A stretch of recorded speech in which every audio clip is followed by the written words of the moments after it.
Hey guys, welcome to Gamescom and GDC 2011. I'm joined by Cevat Yerli, who's doing a keynote and also a presence here on the Crysis booth. So, Cevat, welcome. Hi, how are you? Tell us, what's your presence here at GDC 2011? What are you doing? Numerous things. I mean, we are showing displaying CryEngine 3. We are releasing CryEngine free as a downloadable for non-commercial usage. So everybody can download the CryEngine now and start building stuff, which is really great. I'm also giving a keynote on AAA retail to AAA free-to-play. And I'm announcing today Warface, for our first AAA free-to-play shooter from Crytek, to be available globally. So tell us more about it. What can we expect from this free-to-play shooter?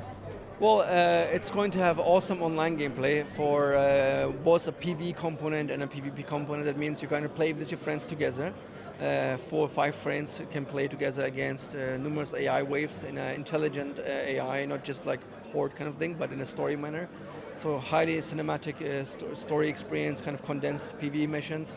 Then we have PvP missions that are competitive in different variety of game modes, and all of that has an in-game progression with a huge amount of leveling system. I won't be able to go into details yet, and dozens, actually hundreds of items, and I mean just immense amount of content, but also at the level of quality of Crytek. So I think I'm very proud because it's the first time we're going to give out a super high quality game from Crytek out as a free game.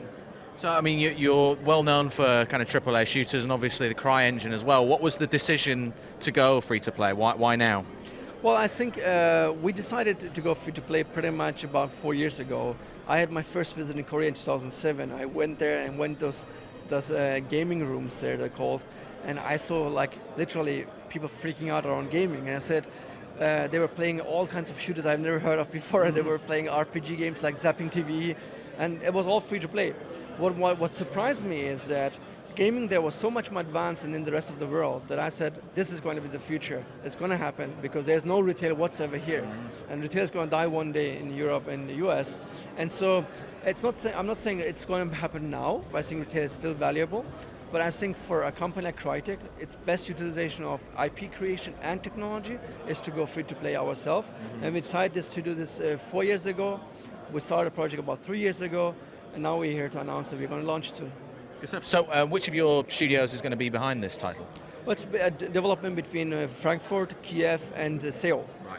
So it's a bit of a mess, but it takes on the strengths of each studio and make sure that it's actually worldwide applicable design rules. It's very important in a free-to-play game market, because you want to make a game that actually universally applies not just in US and Europe, but also to China and Korea and in markets that you don't earn any money usually with a retail game. And it's not just about the money, obviously, it's about achieving as many games as possible. So also mainstreaming your experience, making it more approachable, more accessible, and all these learnings came from Asia. And I think it's going to be the future of PC gaming, and free-to-play is definitely here to stay. And so, as I mentioned before, you guys are known for the quality of the graphics in your games. Is it bring a free-to-play game? Is that going to have the same kind of quality and production levels, or is it going to have to be a little bit more scalable? Well, I mean, we need to target a lower spec as well as a super high spec. So it's a challenge because in Far Cry we had to scale like about 4 years of PCs. In Crysis 1 we had about 4 years. Crysis 2 we had to scale about 5 years. Both has to scale about 6 years of hardware. So 6 years of hardware scaling brings some compromise with it, but we try to make not too many of those compromises, and we try to really scale up as much as we can. It will be a Crytek game, it will be AAA, it will be have high production values, and people will have a spectacular experience.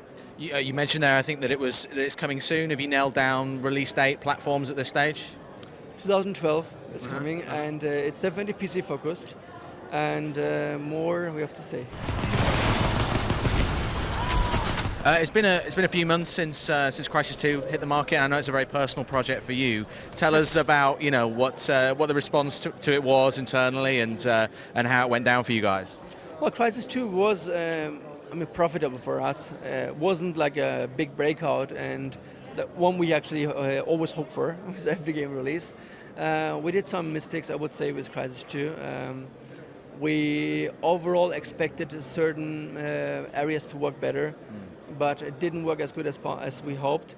Ratings-wise, I was disappointed with the ratings. I mean, it is a decent game. It was 85 rated worldwide, and it sold over 3 million units now. But the amount of sweat we put in this project, and the amount of effort, and the amount of money we put on, is, as I said, it's still profitable, but it was a difficult business for us. And so Crysis 2 was a difficult one. It does not mean that we don't believe in Crysis. I think the concept and the DNA and everything is strong. But we could have done a better job, and we could have done a better job marketing it as well with EA. I think that was one of the issues as well. I mean, we could have done better a lot of areas, really. And this includes development and marketing, also our release planning on the end. So, but I'm very proud of what the team has done from a production value, from a gameplay design perspective, and also the overall fidelity. But we had some bugs in which should not have been there, and so finalization wasn't as good as we hoped for. But as for the gameplay DNA, the core of it, is the best gameplay DNA we have produced out so far yet. I mean, sounds like you're fairly critical about it, Cheva. I mean, it was fairly well received. You mentioned mistakes there. Is there anything in particular that you feel that could have been done better? Well, I mean, we should have fixed 2 AI bugs that we just slipped. Honestly, I mean, it didn't. We somehow on this 42,000 bucks or something we had, just 2 ones slipped through. And it did bite us eventually. And it could have been, if we would have catched those bugs, our perception of AI would have been substantially higher, because these were 2 bugs that were actually quite deep, and not like 2 cosmetic bugs where nobody would have noticed that. So these bugs actually did hurt us, and we fixed them, but we fixed them too late. And we didn't fix them late because we couldn't fix them faster, but because process of deploying patches and going through QA, etc., takes many weeks, up to 2-3 months again. And so that whole pipeline was a bit of a mess. But I mean, what could we have done better? Fix the few bugs where we slipped. We should have been better about communicating DX11. Despite the fact we spent really a lot of money extra on that, beyond the release date. And would you have liked to have seen DX11 at launch as well? I don't think so, because again, in another interview I just mentioned, DX11 is not just something I just want to tick box, just check box and say that's done. We could have done that. We could have rendered our game in DX11 and just say, hey, that's it. But it's not the DX11 I would have wanted to see. I wanted to see DX11 that really takes benefit of it and shows the difference. And our DX9 was so good, we were running a DX11, that I didn't see the delta yet. I said, we cannot just have a DX11 running on a driver, DX11, but not showing a difference. We had some difference in some lighting, and I said, this too few. We have to delay it, and we took out DX11. But I also, apparently somewhere in one of the interviews I have must have mentioned that we're going to ship with it. I don't recall the interview, and I can't find the video, but I apologize for it, because I never intended to say something that we don't release. It backlashed a lot on us, and I'm realistic about it, and people saying, oh, there's a break, he promised it, he didn't deliver it, and yes, I have to live with it. But the reality is it wasn't our intention. Our intention was to scale for as many as possible gamers, use the benefit of console investment into the property and the IP, and make it available on low-end DX9 up to DX11. When we couldn't deliver DX11 fast enough and a high quality enough, where we couldn't justify the investment before launch to jeopardize PS3 or 360 technically, we had to move it out. And then we said, we're going to go the extra mile, unpaid from our publishers, whatever. We're going to go the extra mile and release it, and yet it backlashed a lot more even. Right. So I don't know what, we can't do anything right here. But again, I think we made mistakes and we have to fix them in the future. And we have to communicate more clearly what things are and not be ambiguous about it. So I know you're not talking about Crysis specifically here at GDC or Gamescom, but can you give us any hint as to where the series might go next? Haha. No. No, not at this stage? Not at this stage. I mean, any point in the future, you're kind of planning to do anything new at all? Well, I mean, Crysis is certainly not dead. I think Crysis is alive, a lot alive, but more than that I can't say. And I've got to ask, as a Brit and a fan of the series, Time Splitters at all? Any news on that? Time Splitters is awesome. I mean, I love Time Splitters, So let's just see and wait. Achieved with CryEngine 3. I know you're a huge gamer. Gamescom is a great show. It gets all the public together. What are you personally looking forward to seeing at Gamescom that maybe from other publishers this year? Well, I'm going to look at Modern Warfare 3, actually. I hope they show it here. So I hope to get some backstage entrance. Right. We'll see. I mean, I didn't make a fuss about it. I played like a lot of the Call of Duty games. I really think that DNA, their gameplay is fun and it's popcorn and it's easy. My wife gets angry when I play it, so but it works, so it's good.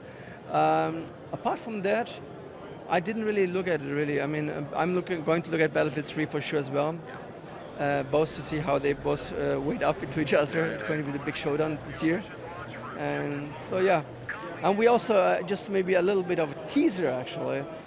We have a little surprise soon to announce that is going to be just a few weeks off from now. So just stay tuned a little bit more. So not at Gamescom, but soon after. Yeah, soon after. We choose not to at Gamescom for a reason, and but soon after. So we are.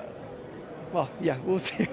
All right, thanks, Cevat. You can find out more about Gamescom, GDC, as well as Cevat's keynote. Just head over to the Gamescom hub over on GameSpot.com.